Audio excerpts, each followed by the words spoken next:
ฟ้าสีประมาณนี้เนาะฟ้าสีเหลืองสีทองสีแดงสีเศร้าๆอีนะครับประเภทนี้มืดๆละใครจ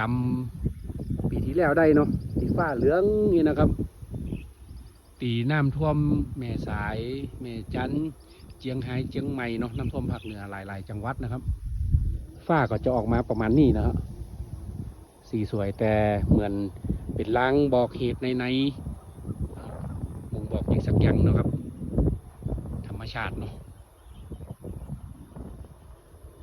เนี่ยครับ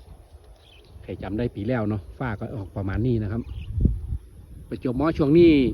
เห็นเมื่อกี้วันนะครับพยากรณ์อากาศกรมอุตุก็พยากรณ์อากาศว่าจะมีฝนตกพายุเข้าภาคเหนือน้ำเสียงน้ำท่วมน้ำป่าไหลหลากตัวเนาะนะครับแต่ดูท้องฟ้านะครับสังเกตดูครับเห็น2-3 วันนี้นะครับ